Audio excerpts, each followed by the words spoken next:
The Star and D'Amico Show is brought to you by cheapesttshirts.ca. If you're looking for quality gear without overpaying, check out cheapesttshirts.ca. A huge selection for men, women, and kids. Hoodies, t-shirts, headwear, bags, even towels. Get this.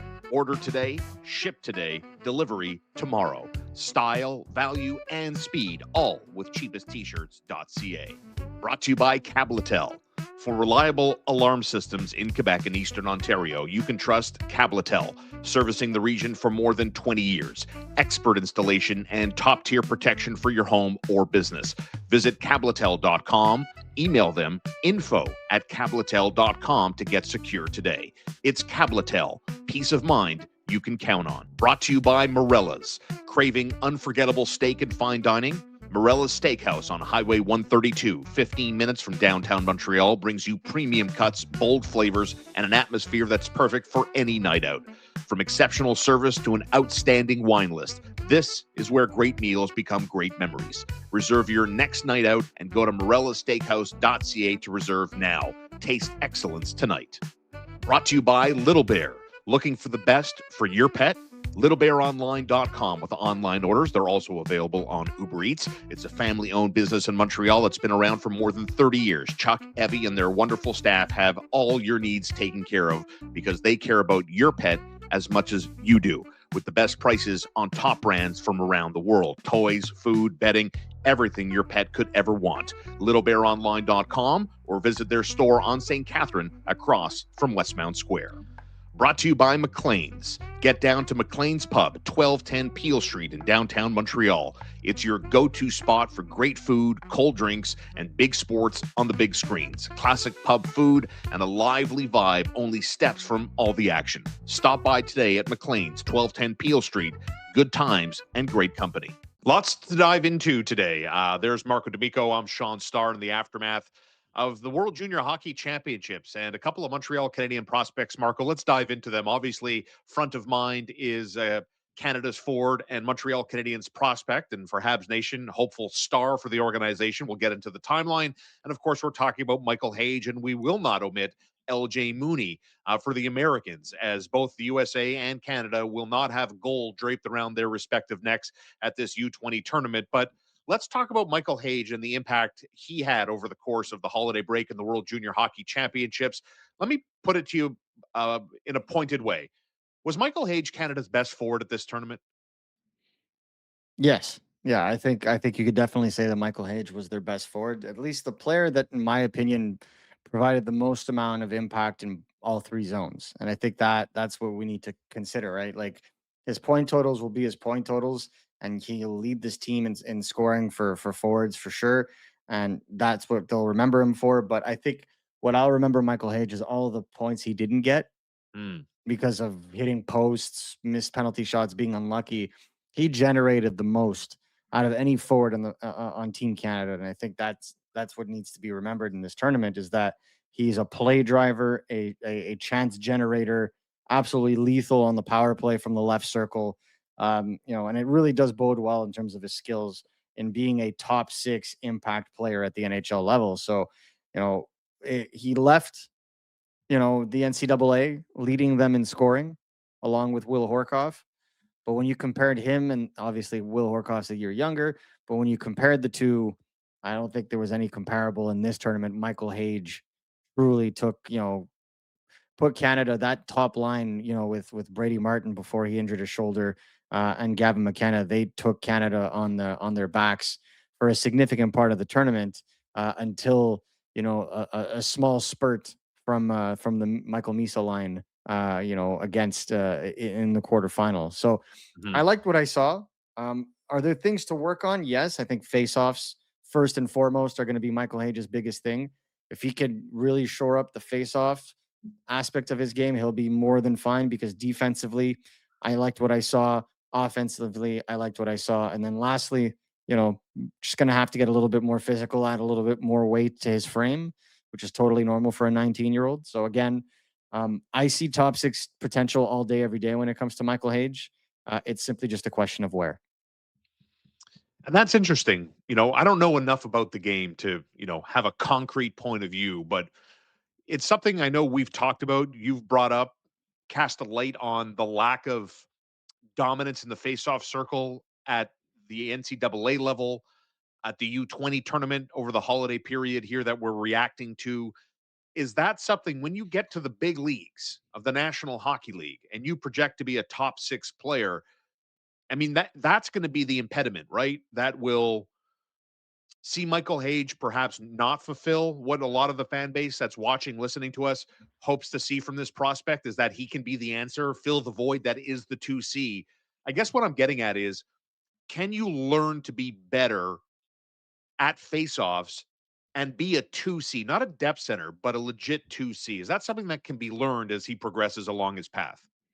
Absolutely. I think Nick Suzuki is a prime example of that. He wasn't stupendous at face-off circles necessarily when he first started, but he got better and better and better, and now is regularly over 50%, right? So it's definitely something that can be learned if you apply yourself and you modify, aspects of your face-off ability, and when it comes to stick position, when it comes to where you place your hands, when it comes to reflexes, there are different ways of going about it, and I think Michael Hage has already improved in that department from last year.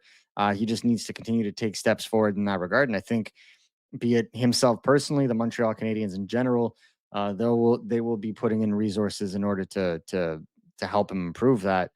But then you look around the NHL, like there are centers out there that are not good in the faceoff circle that still play center. You look at a guy like Tage Thompson.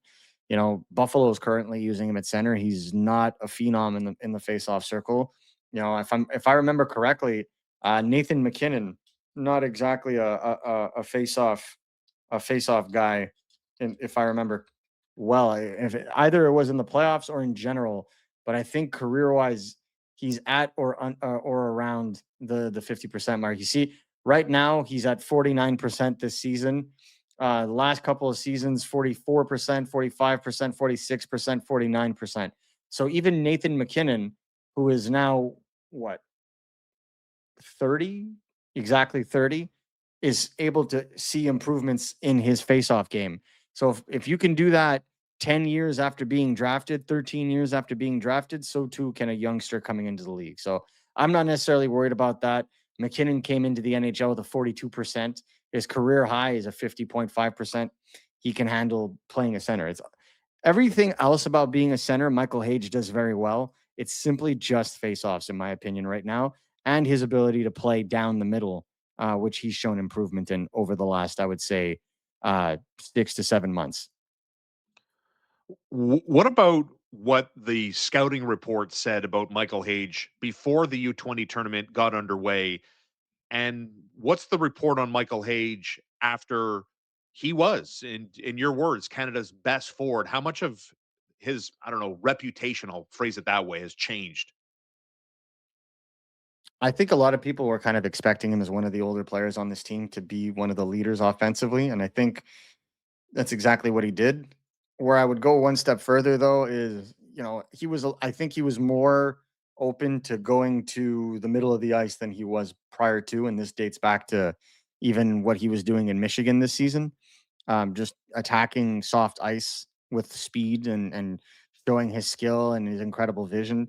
So I don't think this has changed the viewpoint from scouts in terms of them, agreeing that he's a hyper skilled player that's going to need to get bigger and stronger and afford more attention to the defensive side of the puck and faceoffs. So that we knew, but I think what helped in this case is that when you have a tournament like this, you want to see who steps up. And I think what it just showed is it showed more of Michael Hage's character and being able to step up when the chips are on the table and create opportunities. Unfortunately, wasn't able to convert on them in that semifinal, but again, like he was creating them, and I think that's the most important part because what you do in a tournament, the success you have in a tournament means absolutely nothing if you know explode on the point sheet. We've seen many of the top scorers of this tournament not do much in the NHL, right? There's going to be exceptional players that are at the top, but if you look at, Braden Shen, Jordan Eberle are some of the best scorers in the history of the World Junior Championships. With respect to them, you know, neither of them ever really lit the league on fire offensively, right? They became good top six players, but it doesn't mean anything. And then you have guys like Nick Suzuki who are just around a point per game player and and he is a point per game player at the NHL level. So that just goes to show you, it doesn't mean much when it comes to these tournament. What you're looking for is the translatable skills, and the skills that we saw and the habits that we saw from Michael Hage, in my opinion, are translatable to the NHL game in the form of a top six forward. As it continues to be debated around the scouting community, it's simply just center or wing. And I think honestly, it doesn't matter at this point. If he can play like a center, then maybe he just takes the faceoffs on his strong side, and you have a guy that's able to take the faceoffs on the left side, playing next to him, and so on and so forth. And that may be how you divvy it up. Like once you get to the NHL level, you figure it out. But in terms of an impact offensive player, that's what he's trending to be, and that's great value at 21st overall. Was there anything from Hage's tournament that stood out to you that maybe, you thought you were going to see or weren't expecting to see, but ultimately that's what unraveled from Hage's game and his performance with Team Canada? Just more of his utilization as a shooting threat. I've always known Michael Hage to be a really good playmaker, but you really saw him unload some cannons, like that overtime goal that he scored against Latvia, just a cannon of a one timer on the power play. I didn't know that he had that. I knew that he had that in him. Obviously, you knew that he has the shooting potential, but I just in those kinds of moments, in those kinds of situations, when you desperately need a goal, like even against Czechia, like he unleashed some bombs, and wicked shots. Unfortunately, hit the post or were blocked at the last second by the goaltender. But like the shooting ability is very encouraging because it positions him as a dual threat player at the next level, and that's extremely important when you factor in his speed and his puck carrying ability. That's what's going to make him very dangerous and unpredictable. So Canada, like the United States, doesn't compete for gold, and we haven't seen that at this tournament in a decade. And I want to get into LJ Mooney from the American side for a second, another Montreal Canadiens prospect that the fan base is excited to see. But Mhm. before we get to that, a couple of more questions around Michael Hage. I want to talk about his NHL timeline, but before that, let's take a break for a second. Let's talk about what happened with Canada from your perspective. Um, bounced by Czechia for the third year in a row. Clearly, there's a number being taken, and Czechia has it. Um, Roster construction, coaching, defensive zone coverage, how they chose to fulfill this roster. Ultimately, what's your takeaway and why we're not talking about Canada winning gold here? It's a silly excuse to start off with, so I'm just going to mention it, and I don't think it's an excuse at all. But there were 8 players that were eligible to be in this tournament that didn't go to this tournament. The only one that wasn't Canadian plays for the Buffalo Sabres farm team in the American Hockey League. So when you look at Hellenius, like he would have been Finland's number one center by a country mile, right? So it's not it's unfortunate for Finland to lose such a big piece, but the rest are all Canadian. And so you look at who's missing. Who is missing? Well, you're missing Matthew Schaefer. You're missing uh, Macklin Celebrini. You're missing Beckett Seneca. You're missing Jason Robertson. If only that would be the USA's problem. You're missing Sam Dickinson, Ben Kindle. The list goes on. Berkeley Catton. And so like I just named basically an entire top six, and probably would be the most dominant defensive pairing this tournament has seen in decades in Dickinson and Schaefer. So it's a lot to not have on the plate. I still think though that there were better options available in terms of how they went about choosing their staff. Like without and I don't want to critique young 18 and 19-year-olds. This is not what this is for. I'm critiquing the selection process of Hockey Canada. Like Liam Greentree was brought in because he's such a dynamic scorer at the OHL level, but he doesn't have the foot speed for this tournament. And this is something that everyone pretty much knew. And within the second game, he was just cast aside, and Canada ended up playing with 12 forwards and 8 defensemen. And that bit them in the butt so significantly when you had a guy like Brady Martin go down with injury in that semifinal, right? That's my issue. And when choosing their defense, I don't think I think they went with more youth and less overall hype, right? Like a lot of people are going to be like, why wasn't a guy like Pickford there, for example? If he's lighting the WHL on fire, why wasn't he there? Because no other defenseman on the back end was producing consistent offense. The only other exception, maybe if you really want to talk about it, was Keaton Vierhoff, who I thought after Parekh was Canada's most complete defenseman. Um, so to me, I think it was lost in the defensive side of the game. It's definitely lost in the defensive side of the game. Going with guys like Reed and Aitchison, basically going for the hype as opposed to going with what the best players at that moment were. Going with guys like Liam Greentree and Jet Luchenko, because these guys have NHL experience, but they're barely used. Jet Luchenko, I think, had 1 assist the entire tournament. And the main reason he was there is because he's a two-way defensive center. That's fine. I feel like Caleb Desnoyers and Cole Beaudoin could have easily done that. Whereas what you were missing was consistent offense. Well, Jake O'Brien and Marek Vanacker, currently playing for the Brampton Bulldogs, would have been great help in that regard, in my honest opinion. Even as Justin Carbonneau could have potentially been a good help in that regard. One of the best goal scorers in the queue. So part of it was strategy, which bit them in the butt in the semifinals, I found. And part of it, I thought, was also in the way that they selected that roster with what was available to them.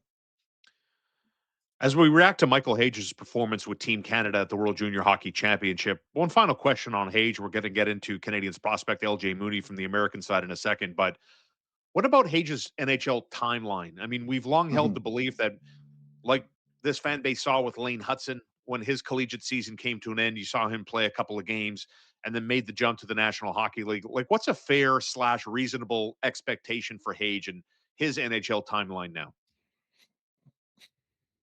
Well, I think if Michael Hage goes back to Michigan and picks up where he left off, other than turning around and saying that he absolutely wants to win an NCAA title and wants to go back, I think he's already at the point where you could, at worst, next season place him in the American Hockey League.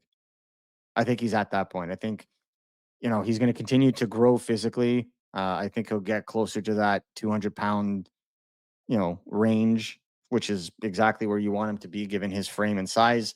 I think he processes the game at such a quick elite pace that he can think the game at the pro level as well.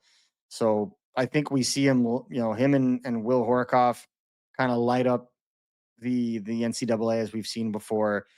Take Michigan as far as possible. If they get to the Frozen Four, that'll be in early, mid-ish April, like 8th, 9th of April. If not, the season will end probably somewhere around March because there's such a high-ranked team in pairwise. And at that point, once the season ends, be it in March or early April, the Canadiens will still have games up until, I believe, mid-April. I believe the 16th. And if that's the case, like we saw with Lane Hudson, like we saw with Jacob Fowler, he's going to have a choice to make. And I think because of the fact that he's a forward and because of the fact that he's playing so well in the NCAA, the Canadiens will afford him his entry-level contract right off the bat. He will burn the first year and will jump ship to the Montreal Canadiens right away and join them for that playoff run, because the way that they're trending right now, they would be making the playoffs. And he'd probably get a game or two before the end of the season if that does happen. When we look down the pipeline of the Montreal Canadiens prospects and we dip our toes into the USA waters, at this World Juniors, Will Zellers, James Hagen's standout performances for the Americans, how did Habs prospect LJ Mooney shape up at this tournament from what you saw? I liked LJ Mooney. I thought he was very versatile. He was very physical for a young guy, very energetic. And what I like, what's to like about him is Bob Motzko, the head coach for Team USA, used him in every situation to kill a play, to play on the power play, to play at 5-on-5. He started on the bottom six. He ended on the top six and was one of the most noticeable players for Team USA, even though they had a very disappointing performance overall, given the fact that they finished fifth in the tournament. So, to me, a guy that, first of all, is going to be eligible for next year's tournament, and given the, I'm not going to say underwhelming, but I would say like the less enticing US crop from the 2026 draft, I think he's going to have, a high level of responsibility next year, running the top power play, Mm, being on the penalty kill, being one of those players that plays the most amount of minutes at 5-on-5. Like he's going to be leaned on heavily. And so I liked what I saw because I think he's going to take time to develop as a prospect, 2 if not 3 years in the NCAA, but he just has so many tools available to him that he's going to be that kind of player that can impact a game in all 3 zones. And for a guy that's as small as he is, that plays as big as he does with the wheels he has, hmm I still see a path to the NHL for him. I do. If it's with the Canadians or not, that's not my job to determine. Kent Hughes will take care of that.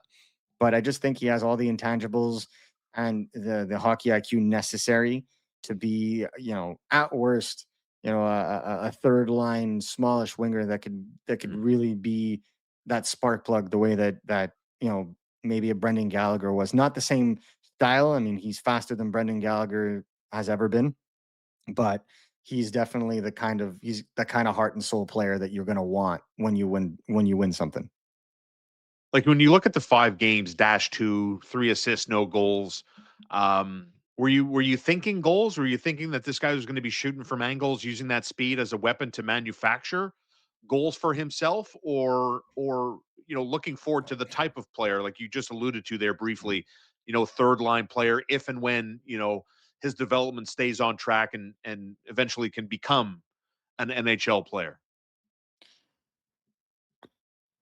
I think he can become an NHL player. I don't think looking at the stat line tells the whole story. I felt like Team USA had trouble scoring in general. Not just him. You look at most of that roster. I just wasn't impressed when it came to a lot of those maybe guys that were drafted higher or that were there from the year prior. Like it was not a really strong tournament overall Hmm from Team USA. And I think when I think about it in that regard, like Will Zellers was really the one that stood out to me, like 8 points in 5 games. James Hagan, 7 points in 5 games. Yeah. Brody Zemer, 6 points in 5 games. That was the top line. But then after that, it was Cole Hudson, Chase Reed, and then you basically just have a row of guys that are good but not great. And I found that LJ Mooney just brought that extra layer to his game that maybe a guy like Cole Iserman didn't. Him and Riker Lee, probably the 2 smallest players on the team, I found were the most noticeable, at even strength because they just made things happen and they play with so much energy.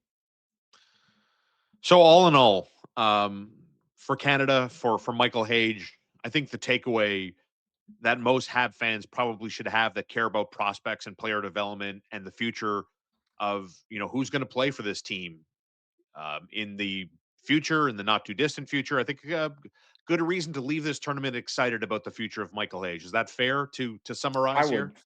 I definitely would. Like, of course, you would have liked to see him capitalize on those goals in the semifinals, Yeah. because that probably would have made the difference, or at least forced the game into overtime. But you gotta love what you saw in terms of his chance generation, in terms of how he creates offense and how dynamic he is as a player. Like to me, I was satisfied with what I saw because I've been, I whether or not he plays center is irrelevant to me. It's more relevant to, the pursuit of the 2C.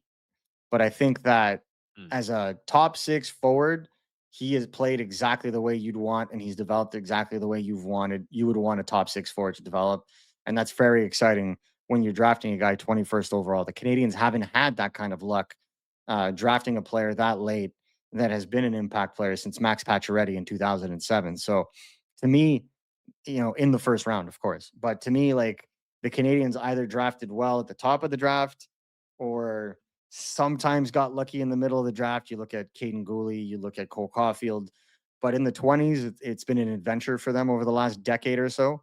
And being able to get a guy like Michael Hage, who looks like he's trending very well, and you see tournaments like this, and you're able to see those translatable skills. Canadians fans have every right to be hyped for Michael Hage. There's Marco D'Amico with RG Media. You can follow him at M and D'Amico, and you can support this show by supporting our sponsors at cheapesttshirts.ca, the home of Star and D'Amico at McLean's Pub, Maison Publique on Peel Street, and of course our friends at Cabletel for the best in home security, and Morella's Steakhouse, the steakhouse of Star and D'Amico as we enjoy the finer things in life, and we want you to share that experience with us. Marco, thanks as always. Looking forward to the rest of what we have up our sleeves for the rest of the week. Thanks again. Have a good day, everybody.